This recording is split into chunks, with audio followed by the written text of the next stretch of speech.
महाभारत युद्ध में छल से मारे गए 5 योद्धा। हमारे धर्म ग्रंथों में महाभारत के युद्ध को धर्म और अधर्म के बीच लड़ा गया युद्ध बताया गया है। इस युद्ध में करोड़ों योद्धा ने अपनी जान गंवाई। कुरुक्षेत्र में लड़े इस युद्ध की भयावहता का पता इस बात से भी चलता है कि महाभारत युद्ध के कारण ही आज भी कुरुक्षेत्र की मिट्टी का रंग लाल है। इस युद्ध में भाग लेने वाले कई ऐसे महारथी थे जिन्हें मारना आसान नहीं था, परंतु फिर भी वो मारे गए। इस वीडियो में महाभारत की ऐसी गाथा के बारे में बताऊंगा कि किस प्रकार पांडवों ने युद्ध जीतने के लिए छल कपट का सहारा लेकर ऐसे योद्धाओं का वध किया जिन्हें मारना किसी के लिए भी असंभव था। भीष्म पितामह।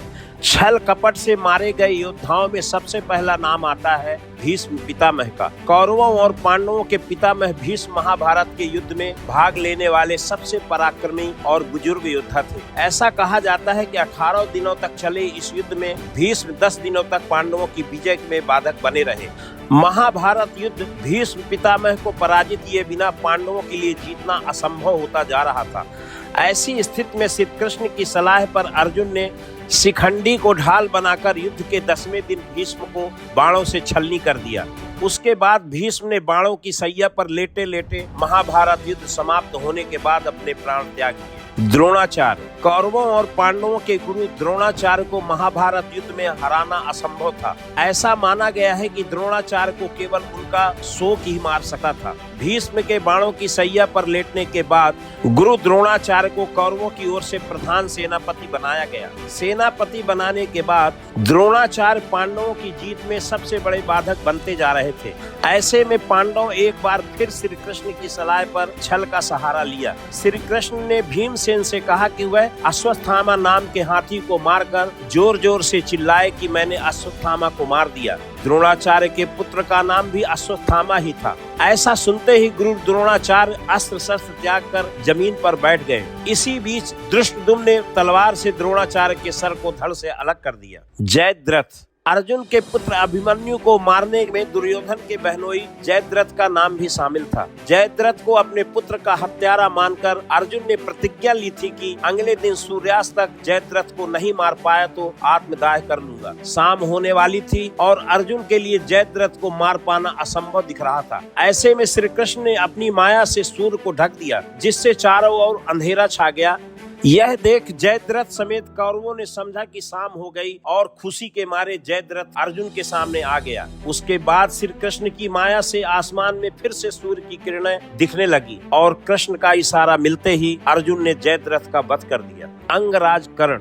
अंगराज कर्ण को युद्ध में सीधे पराजित करना अर्जुन के बस की बात नहीं थी। ऐसे में जब युद्ध करते समय कर्ण के रथ का पहिया जमीन में धंस गया और कर्ण अपने रथ का पहिया निकालने लगा, तब श्री कृष्ण ने अर्जुन से कहा कि यही वह मौका है जब तुम अंगराज कर्ण का वध कर सके हो। श्री कृष्ण ने कहा कि मुझे पता है कि कर्ण ऐसा योद्धा है जिसे केवल छल से ही पराजित किया जा सकता है। ऐसे में मौका देखकर अर्जुन ने अंगराज कर्ण का वध कर दिया। दुर्योधन।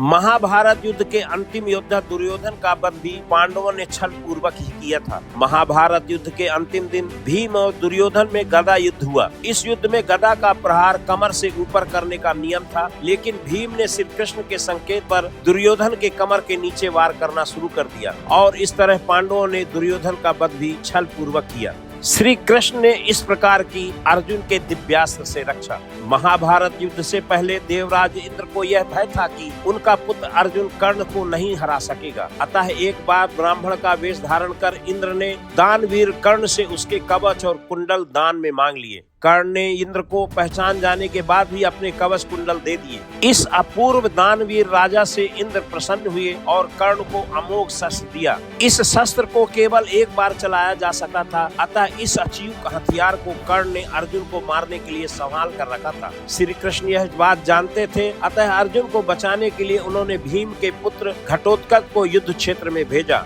वीर पराक्रमी घटोत्कच ने कौरव सेना में भयंकर हाहाकार मचा दिया। घटोत्कच की तबाही से कौरव सेना त्राहि त्राहि करने लगी। इस तबाही से विचलित होकर दुर्योधन ने कर्ण को घटोत्कच पर अमोघ अस्त्र उपयोग करने के लिए विवश कर दिया। कर्ण के अमोघ अस्त्र से घटोत्कच की वीर गति को प्राप्त हुआ और अर्जुन की रक्षा हो गई।